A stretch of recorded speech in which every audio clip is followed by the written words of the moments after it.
Hey folks, Dan Frio here with your opening bell for September 8th, 2025. So last week, mortgage rates plummeted. And yes, I'll say plummeted because on the 15-year, it dropped 0.25% in one day. Well, I was recently interviewed by Yahoo Finance, and I'll try to put the article here down below. And they asked me, what is my biggest dilemma in today's mortgage market? And I said, it's these. It's mortgage rates jumping like 0.25% in a day because in history, it's never really happened. So I want to talk to you guys today about Treasury yields, yes, and there's going to be a lot of information coming out this week on inflation. But I think what the markets are missing right now, tariffs. If tariffs are deemed illegal, we're going to have to refund all this money. Where are we going to get it? Well, we're going to have to issue bonds. What happens if we flood the market with massive amount of bonds? The prices will drop. What's going to happen with yields? They'll skyrocket. So without further ado, that's what we're going to talk about in today's video, folks, because if you're looking to lock in at these rates, don't look to gift horse in the mouth because these rates could go away in a flash. So let's talk about today's rates, what could cause them to change, and what's the rest of the news for this week, folks. So without further ado, let's get to it. So my name is Dan Frio. I do this report actually twice a day to inform you guys what the heck's going on with these and the whys behind it. Because if you're watching this video, most likely you're looking to buy or refinance a house. So I'm trying to help educate you the right products and how do you reach out and how do you get that best rate? Because you're out there shopping for a mortgage, I'd love to help you because I have a slogan here. It's one application, it's one credit pool. We're going to compare your loan over 30 different lenders. How do we do that? Let's get over to it, folks. Let me go over today's news, and then I'm going to show you how we can actually get you most likely the best rate and the lowest fees in the market. So let's get over to the news that we have for today. Treasury yields are a little change as investors await the inflation data. Now, the inflation report that's coming out this week, let's jump over to the economic calendar. We're going to just fast forward to Wednesday and Thursday because that's basically when all the news comes in. On Wednesday, we're going to get the PPI. What is PPI? Well, in the front of there, you're going to see a P. If you scroll down to Thursday, you're going to see a CPI. So think of a P in the front of that as producer.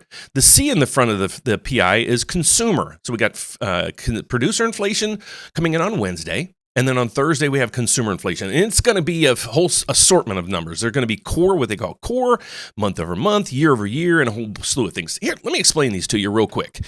What they're going to give you is on Thursday. Let's jump to Thursday real quick. Is consumer inflation. Okay, well, the first thing they're going to give us is core inflation, month over month, and then that's also going to give us year over year. What that is it strips out food and energy, like gas prices, because they're so volatile. That's basically what that number represents. So then in the CPI, they have all the numbers in there, everything, oil, gas, eggs, bread, everything. So we focus in on these numbers right through here. So what the Federal Reserve mostly watches is the core year over year. It's not even showing up on there, but we'll go over that day. And we're actually going to go over these the day before because I've been working on a lot of AI information to give you predictions on where I'm forecasting these numbers. Then we're going to start comparing against Bloomberg forecasts and economic forecasts and see if we can start beating this, especially ADP on their payroll numbers. But this is the data we're going to get out the rest of the week. It's coming in on Wednesday. The first thing I want to talk to you guys about is right through here. Treasury Secretary Besson warns massive refunds if the courts deem the Trump tariffs illegal. Well, what would happen is, I know we got, I think it's almost like $200 billion in tariff money. What happens if they deem this illegal? Well, now we have to refund this money. How do we refund it? Well, we got to go over to here, right through here. How do you refund tariffs? You go down through here. General Treasury Fund, the governments would pay it out of their Treasury money. They don't have any money, so they have to issue more bonds. What happens when you issue a massive amount of bonds? Think about in 2008 when you had a massive amount of houses hitting the market. What happened to prices? They plummeted. Okay, so if this happens to bonds, if they have to basically issue tons of bonds, it's going to cause the prices to skyrocket. What happens with prices skyrocket in bonds, folks? Let's go over to the bond market. So here's what we're looking at in the bond market today. This is a mortgage bond. Okay, what you have to understand is how bonds work. So we'll go down through here. Here's what the bond market looks like. And this is so far today. Let's look at a 2 or 3 or 4 or 5 day chart. Here's a 2-day chart. When this number goes up, folks, this means the prices are going up. That means rates are coming down. So this is what happened on Friday. Okay, you go over to here. Here's what happened to rates. They plummeted. Okay, so that's how this all works. So let's go back to this. So what happens is if you have a massive amount of bonds hitting the market, the price is going to plummet. What happens when prices plummet? Rates go up. Okay, let me explain how this works. When the price of a bond, any bond goes up, the rates go down. Okay, let me make it simple for you. And this is, if you watch my videos a lot, you'll get this. And if you don't, you're going to understand how the bonds work. Okay, so I'm going to show you how bonds truly work. Let's say, for example, in this one, we're going to say the maturity price up there is $100. Okay, so let's say last year I paid you $50 for this. I'm going to show you how if we increase the prices, the yields are going to come down. Well, let me do it this way. Let me show you how if the prices go down, how rates are going to skyrocket. Okay, so let's say this bond has a $100 face value, meaning when I go and give it to you as my investment, when I collect back, I'm going to get $100. So it determines, my yields determine on how much I pay you initially. Well, let's do it this way. Let's pay you a high price. I'm going to show you how prices go down, rates go up. So I'm going to give you $100 last year, and the bond matures this year. So I'll give you the bond back, and you're going to give me $100 back because that's the face value of that bond up there. Okay, what's my rate of return? I gave you $100, and I got $100 back. Zero. Okay, so let me show you how when the price goes down, the rates will go up. Let me do an extreme here. I'll pay you $50. I paid you $50 last year for that bond, a lower price. I'm going to show you how when the prices go down, yields go up. So I paid you $50 for that bond. Well, when I gave it back to you to collect my investment, when it matures, you give me $100 back. Okay, I paid you a lower price, $50. I get $100 back. So what's my yield then? It's 100%. I doubled my money. So that's how if the prices go down, yields go up. This could be detrimental, okay? So this could happen quickly. It could happen down the road. It could happen next year. We're going to pay close attention to that because that is, I hate to say it, that's more important at this point right now than the key inflation numbers we're going to get. But based on those, let's get over to the economic calendar so I can show you exactly what's coming in. So Wednesday, we got the PPI producer inflation. That's going to give us that number right through there. And then on Thursday, we're going to get the consumer inflation. I can almost guarantee you if these numbers don't hit at point, they will move the markets. So what I'm working on in the back end, I've been doing this with the unemployment numbers and some other financial numbers. I'm trying to build an AI system to help me predict CPI, PPI, and a lot of the economic news that comes out each week. So we're going to start posting a newsletter. If you guys want to subscribe, we'll have that coming out here soon. Each Monday, it's going to give you a recap of what's coming for the week. Each day, I'm going to kind of go over that data that's coming in and how it's reacting to the markets. Then on Friday, we're going to give you a recap. It include some videos and things like that. It'll be really cool, folks. So I'll have that for you guys to subscribe to here soon. But let's get over to what the Federal Reserve monitors. These are the things that they monitor. We got the PCE, the inflation number that they really pay close attention to. We got that 2 weeks ago. It ticked up just a tad. It came in at estimates. But then yesterday, or Friday, I'm sorry, the unemployment rate ticked up just a little bit from 4.2 to 4.3. The good news is anything under 5 is considered full employment. So the Federal Reserve was created for two reasons. AKA price or inflation or price stability, and then full employment. Well, anything under 5 is full employment, so that's good there. And then now what they're trying to do is keep the inflation numbers in check, and we're going to see how that all goes. So the inflation watch, what's the Federal Reserve expected to do at the next meeting? You know, the next meeting is a week and a half. It's in 9 days. Let's get over to that, and let's see what the expectations are. We're going to go down through here, look at probability, and now, holy shnikes, there is a 90% chance they're going to cut rates by a quarter. How do I know? Well, right through here, it's giving us on the top line, it's giving us the federal funds rate, and it's saying at the 9/17/2025 meeting, there's a 90% chance the federal funds rate will change to 4 to 4.25 from where it is now at 4.25 to 4.5. That means there's a 0.25% cut. What's the kind of the cool thing now is they're also starting to give us percentages lower than that. Remember 2 weeks ago, they were thinking maybe rates are just going to stay steady. Well, it's not looking that way today.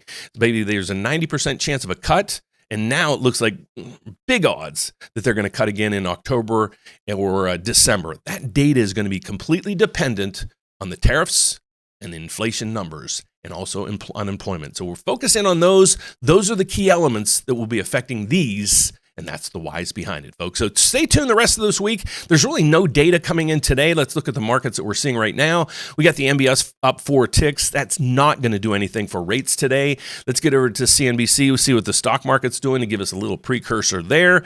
Let's see the headlines across through here. Stock futures tick a little bit higher. So we got that Cinderella story, folks. We got green across the board through here. Well, nope, not on the oil front. We got oil up 2% to 63.